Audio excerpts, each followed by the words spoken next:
पहले तो क्योंकि हमने कल स्काईमेट से एक वेदर अपडेट आता देखा, आज आईएमडी ने एक मॉनसून का अपडेट दिया है। ऑफ कोर्स स्काईमेट ने कहा कि सामान्य से थोड़ा कम बारिश हो सकता है, और आईएमडी कह रहे हैं कि नहीं, एवरेज जो हमको एक बारिश देखने को मिलेगी, सामान्य बारिश देखने को मिलेगी 96%, लेकिन सेकेंड हाफ में एक अल नीनो का असर है अगस्त सितंबर में। कैसे देख रहे हैं और इसका मार्केट कैसे ले सकता है? देखिए, ये मानसून के फोरकास्ट में प्रोबेबिलिटी फैक्टर बहुत होता है, तो एक डायरेक्शन इससे उठा सकते हैं, मगर उससे हर महीने वो उसको बदलते जाएंगे। जैसे आपने विंड का मूवमेंट और ये आगे आगे बढ़ता दिखेगा, तो इसमें ज्यादा ध्यान देने की जरूरत नहीं है। मगर क्या है कि एल नीनो का इफेक्ट एक ड्राउट तरह की कंडीशन जो लाता है ना, तो अगले साल इलेक्शन है, तो फूड का शॉर्टेज के कारण फूड के इन्फ्लेशन अगर आएगा तो गवर्नमेंट के लिए वो एक अच्छी खबर नहीं है। तो मेरे ख्याल में गवर्नमेंट बफर स्टॉक्स बिल्ड करना शुरू करेगी इन एंटिसिपेशन कि उस इलेक्शन के समय में कोई शॉर्टफॉल फूड ग्रेन की प्राइसेस में कोई उछाल नहीं देखने की जरूरत है। तो मेरे ख्याल में ये पॉलिटिकली ये मैनेजमेंट की बात होगी इन टर्म्स ऑफ जैसे वीट एक्सपोर्ट का बैन, राइस एक्सपोर्ट का बैन, ऐसी चीजों करके डोमेस्टिक सिचुएशन को हाथ में लेके रखने की बात करेंगे। सेकंड, आपको पता है कि अभी रूरल में एक मानसून डिपेंडेंसी भी हमारे देश में कम हो रही है, क्योंकि इरिगेशन और वाटर सप्लाई की जो बात हो रही है, तो मानसून डिपेंडेंसी एग्रीकल्चर का कम बढ़ते जा रहा है, क्योंकि कैश क्रॉप्स जैसे टमाटो और ये जो मल्टीनेशनल क्रॉपिंग की जो बात होती है, वहां पे वो ग्राउंड वाटर को टैप करके उस इरिगेशन को फ्लो रखते हैं। थर्ड में non farm sector, rural India में ही अब देखें फार्म सेक्टर का इम्पैक्ट धीरे धीरे कम होता रहा है। नॉन फार्म सेक्टर के जैसे अग्री फूड चेन्स और उधर जो कारखाने लग रहे हैं, उसके कारण एम्प्लॉयमेंट भी नॉन एग्रीकल्चरल सेक्टर में थोड़ा थोड़ा शिफ्ट होता दिख रहा है मुझे। और गवर्नमेंट की अपनी इंफ्रास्ट्रक्चर के थ्रू जॉब क्रिएशन कर रही है, नरेगा के थ्रू थोड़ा उधर कैश फ्लो भी दे रही है। तो मेरे ख्याल में ओवरऑल एग्रीकल्चर का इम्पैक्ट इंडियन इकोनॉमी के ऊपर धीरे धीरे गिरता जा रहा है ओवरऑल पर्सपेक्टिव। बट मानने ये चाहिए कि डेफिनेटली रूरल डिमांड पे थोड़ा असर आ सकता है अगर मॉनसून में थोड़ी बहुत कमी आ जाए, तो वो एक चीज मन में रखनी चाहिए। मगर ये एक मैं कहूंगा कि कंटिन्यूअसली वॉच पे रखना चाहिए। जैसे देख रहे हैं आप, दो फोरकास्टर्स का बहुत अलग फोरकास्ट आ रहा है, तो किसको बिलीव करें, ये भी एक बात उठती है। तो जस्ट ध्यान में रख के हमें आगे चलना चाहिए। इसमें इसमें पैनिक करने की जरूरत नहीं है मेरे। एब्सोल्युटली पैनिक करવાની જરૂર નથી। એક બંને ફર્મ્સના એક જુદા થોડા ઓપિનિયन આવતા दिखा રહ્યા છે ने। जैसे आपने कहा कि विंड मूवमेंट, और अभी बहुत समय बाकी है, तो हमें देखना पड़ेगा कि कैसे मूवमेंट होती है। थोड़ी दशा भी चेंज हो जाती है। जैसे हमने अभी मार्केट की देख रहे हैं कि थोड़ा इम्प्रूवमेंट देख रहे हैं। अभी मार्केट को आप कैसे गॉज कर रहे हैं? जैसे हमने अभी थर्ड क्वार्टर के नंबर्स भी आने शुरू हो जाएंगे, और ग्लोबली अगर देखें तो ऑफकोर्स रिसेशन की तो एक थोड़ी फेयर है, लेकिन डोमेस्टिकली हम एक अच्छा परफॉर्मेंस दे रहे हैं। एक इंटरेस्ट रेट में एक पॉज आता हुआ देख रहे हैं। कैसे आप मार्केट को देख रहे हैं अभी आगे जाके? देखिए, क्या हुआ है कि यूएस में जो स्थिति है वो डेफिनेटली हमें भी इम्पैक्ट करती है इन टर्म्स ऑफ फेड का रेट हाइक मार्केट के हिसाब से। और उधर जैसे ही डेटा आता है, बहुत डेटा डिपेंड होता है, मगर ये बैंकिंग क्राइसिस के कारण अब उतना डर नहीं है कि यूएस बहुत ज्यादा रेट हाइक करेगी। तो एक उधर भी एक पॉज को फैक्टर कर रही है मार्केट, और उसके बाद एक रेट कट के भी माहौल आगे दिख रही है। तो रेट कट का माहौल ये अगर स्लो डाउन प्रिडिक्ट करता है, तो इंडिया के लिए दो तरह से उसमें बेनिफिट आ सकते हैं। एक होगा कि अगर वर्ल्ड में स्लो डाउन आ रहा है, खास करके अमेरिका और यूरोप में, तो तेल का डिमांड गिरते हुए दिख रहा है। तो तेल भी जो 80-85 के लेवल पे अटक गया है कुछ महीनों से, मैं देखता हूं कि एक ब्रेकआउट उसमें टुवर्ड $70 तक मिल सकता है। तो वो इंडियन मार्केट के लिए बहुत पॉजिटिव न्यूज है, क्योंकि एक एफआईआई जब इन्वेस्ट करता है उसको करेंसी का इम्पैक्ट 80 से ज्यादा % हम तेल इंपोर्ट करते हैं, तो हमारे लिए जैसे ही तेल का दाम गिरता है वो एक पॉजिटिव होता है, क्योंकि एफआईएस के लिए करेंसी रिस्क घट जाता है। तो एफआईआई फ्लोज के लिए ये पॉजिटिव है, तो मार्केट के लिए भी एक पॉजिटिव ट्रेंड है। सेकंड बात है कि अगर रेट पॉज और रेट कट की बात हो रही है उधर, तो डॉलर भी वीकनिंग होगी, तो नेचुरली रुपी के भी वीकनिंग के चांसेस कम, इनफैक्ट थोड़ा स्ट्रेंथनिंग भी देख सकते हैं। ये भी एफआईआई फ्लोज के लिए पॉजिटिव है। तीसरी बात है कि आरबीआई के ऊपर प्रेशर, क्योंकि आरबीआई इंडियन इन्फ्लेशन तो उतना बढ़ नहीं रहा है, तो एक स्टेबल स्टेट में है मेरे ख्याल में। तो अगर यूएस में रेट कट का जमाना आ रहा है, तो आरबीआई के लिए भी दबाव अपनी तरफ से रेट हाइक करना का एक कम हो जाएगा। तो मेरे ख्याल में अभी अगले 2-3 महीने में मैं शायद एक आरबीआई से भी रेट पॉज, यानी रेट्स करीबन पीक होते हुए दिख रहे हैं मुझे। तो उस स्थिति में हम हमारे इकोनॉमी के लिए एक स्टेबल इंटरेस्ट रेट रेजिम होगा, तो वो कंज्यूमर डिमांड और कॉर्पोरेट डिमांड, जैसे कॉर्पोरेट की कैपेक्स के लिए बहुत पॉजिटिव क्षेत्र दिख रहा है। तो ये जो स्थिति एक नेगेटिव, जैसे आपने कहा रिसेशन का शब्द वर्ल्ड में, वो इंडिया के लिए एक अच्छी चीज होती है, क्योंकि मार्केट फ्लोज के लिए ये पॉजिटिव है, बैड न्यूज उधर। और हमारी इकोनॉमी में भी हम देख रहे हैं कि एक स्टडी स्टेट ग्रोथ है, 6-6.5% ग्रोथ तो है, उसके साथ 4-4.5-5% इन्फ्लेशन भी ले ले तो मेरे ख्याल में 12% तक नॉमिनल जीडीपी ग्रोथ में मार्केट में भी उस हिसाब के आपको ग्रोथ दिखनी चाहिए। और ये क्वार्टरली रिजल्ट पे उतना ध्यान की जरूरत नहीं है, क्योंकि ये जनवरी फरवरी मार्च का क्वार्टर होता है जहां पे गवर्नमेंट भी अपना एक्सपेंडिचर कम करती है, क्योंकि अपने जो बैलेंस शीट के लिए बजट में जो रिवाइज एस्टिमेट्स दिखाए इन्होंने उसके करीब रखने की कोशिश, तो थोड़ा स्पेंडिंग को कम करेगी।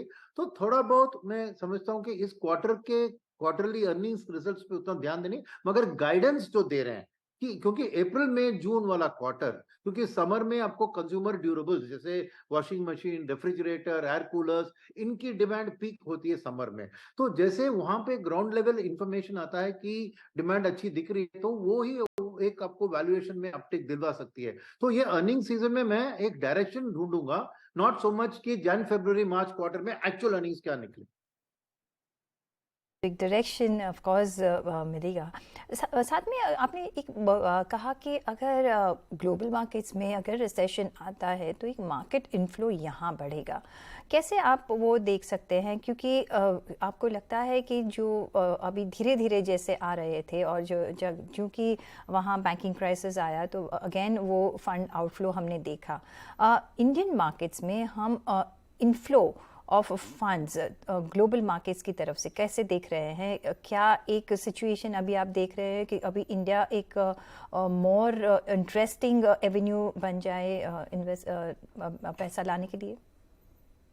क्योंकि ना आप देखो तो हिस्टोरिकल ट्रेंड देखिए तो डॉलर जब वीकन होता है और इंटरेस्ट रेट जब कम होते हैं यूएस में, तो इमर्जिंग मार्केट के फ्लोज बढ़ते हैं। ये एक ट्रैक आप देख सकते हैं कि एक मैप हमने ग्राफ भी चार्ट किया है कि डॉलर की weakening along with interest rate cut और इमर्जिंग मार्केट फ्लोज में स्ट्रॉन्ग कोरिलेशन है।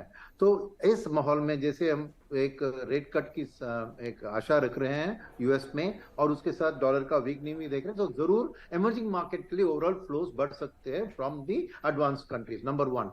अब इमर्जिंग मार्केट के अंदर फ्लोज कैसे डिवाइड होते हैं? अभी इमर्जिंग मार्केट इंडेक्स लीजिए एमएससीआई का, उसमें 15% शेयर इंडिया का है, तो हर रुपया जो होता है उसमें 15 पैसा इंडिया को ऑटोमेटिकली आएगा। मगर उसके अलावा हेज फंड्स और एक्टिव म्यूचुअल फंड्स क्या करते हैं, को ओवरवेट या अंडरवेट जो करते हैं ना, इस हिसाब से करते हैं कि आपको कमोडिटी ऑयल प्राइसेस, जैसे इमर्जिंग इकोनॉमीज के अंदर ब्राजील, रशिया, ये सब माने जाते हैं कि कमोडिटी एक्सपोर्टर्स है, वेरएज इंडिया और चाइना कमोडिटी इंपोर्टर्स है। तो जब भी कमोडिटी इंक्लूडिंग ऑयल के दाम गिरते हैं तो अलोकेशन कमोडिटी इंपोर्टर्स पे ऊपर इमर्जिंग मार्केट के अंदर बढ़ता है। तो हमारी 15% जो एमएससी इमर्जिंग मार्केट में हमारा हिस्सा है, उससे आप 20-25% इनफ्लोस पा सकते हैं, क्योंकि एक डिक्रीजिंग कमोडिटी प्राइस में हमारे इकोनॉमी के लिए बहुत पॉजिटिव से आ सकते हैं। तो ये दोनों चीज के कारण मैं समझता हूं कि आने वाले second half of the year में डेफिनेटली इमर्जिंग मार्केट के लिए फ्लोज बढ़ेगी और उसके साथ हम देखेंगे इंडिया के एलोकेशन भी बढ़ सकता है। तो मैं एक स्ट्रॉन्ग बाउंस बैक देख रहा हूं इंडियन मार्केट में सेकंड हाफ में ड्यू टू फॉरेन फ्लोज, क्योंकि डोमेस्टिक फ्लोज तो जारी है, स्ट्रॉन्ग है, उसमें कोई दिक्कत नहीं है, एसआईपी बुक भी स्ट्रॉन्ग है। तो ये दो एक डबल इंजन सपोर्ट जो मार्केट को मिलेगी, एक तरफ डोमेस्टिक एसआईपी बुक और दूसरी तरफ फॉरेनर्स का एक्टिव एलोकेशन, मैं समझता हूं हमारे मार्केट को इस साल के दिवाली तक न्यू हाइस में पहुंचा सकती है। साथ में हाँ, हमने एक बैंकिंग क्राइसिस देखा अब यूएस में। तभी हमने हमारे बैंकिंग सेक्टर पे भी थोड़ा नर्वसनेस देखा था, लेकिन फंडामेंटली हमारी बैंकिंग सेक्टर जो है वो एक स्ट्रॉन्ग फुट होल्ड कर रही है और फ्लरिशिंग है। बैंकिंग सेक्टर के लिए अभी आप और पूरा फाइनेंशियल सेक्टर के लिए अभी आपका क्या व्यू है? और जैसे कि अभी जो जैसे बिजनेस अपडेट्स भी आ रहे हैं फोर्थ क्वार्टर के लिए एक बहुत पॉजिटिव आ रहे हैं, और इसमें भी पीएसयू बैंक्स की थी परफॉर्मेंस जो रही है, ऑफ कोर्स एक सुपर क्लास परफॉर्मेंस रही है।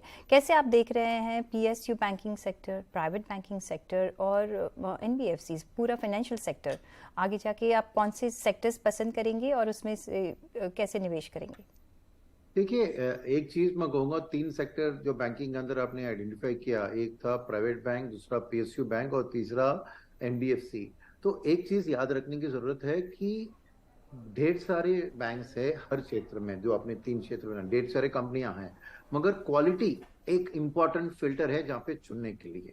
आप ब्लाइंडली किसी भी स्टॉक को यहाँ पे नहीं खरीद सकते हैं, क्योंकि क्वालिटी ऑफ क्या, quality of NPS, quality of the asset liability profile, quality of the CASA book, right, और corporate of the corporate lending.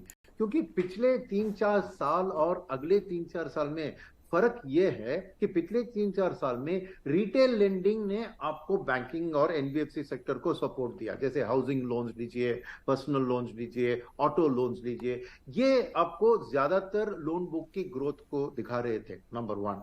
Same time Covid के बाद आपने देखा कि रेट कट के कारण बैंक्स ने एक लॉन्ग टर्म रिसोर्सेस बहुत सस्ते में उन्होंने उठा लिया था। तो इस हिसाब में अब देखेंगे सिचुएशन, तो आने वाले दिन में मैं समझता हूं कि कॉर्पोरेट लेंडिंग का जमाना है।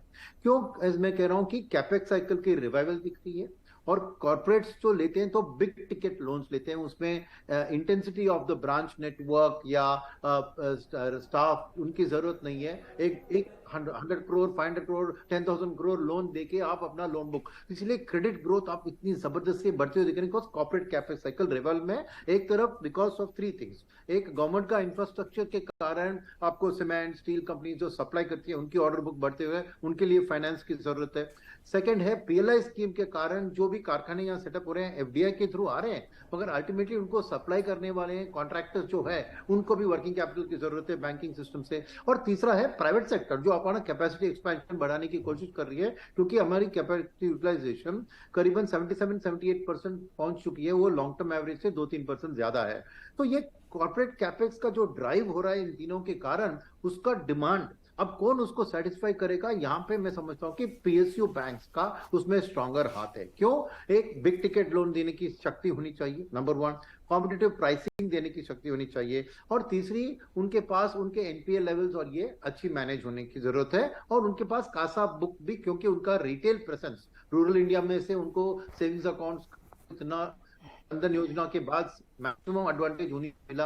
तो पीएसयू बैंक्स में गुड क्वालिटी, क्योंकि उनके लेंडिंग करने के लिए ताकत चाहिए, गुड क्वालिटी पीएसयू बैंक में समझता हूं उनके लिए लेंडिंग बुक बहुत जबरदस्त पड़ेगी, और इसलिए मैं एक top quality public sector bank में ज्यादा एम्फोसिस दूंगा। सेकंड आएगी प्राइवेट सेक्टर बैंक, क्योंकि वो भी कॉर्पोरेट लेंडिंग में पार्टिसिपेट करती है along with public sector banks, but उनकी क्या है कि वो चुन के खाली AAA रेटेड कॉर्पोरेट्स को देती है, नेचुरली उधर मार्जिन कम होते private sector bank would be the next pick. उसमें एनबीएफसी में देखिए, पिछले जो 3-4 साल में जो एनबीएफसी ने रिटेल के तौर पर ईएमआई बेस्ड ड्यूरेबल फाइनेंसिंग के तौर पर जिसने इंक्रीज किया, बहुत बढ़िया ग्रोथ दिखाया, मगर अब उनके लिए 2 मुसीबतें सामने हैं।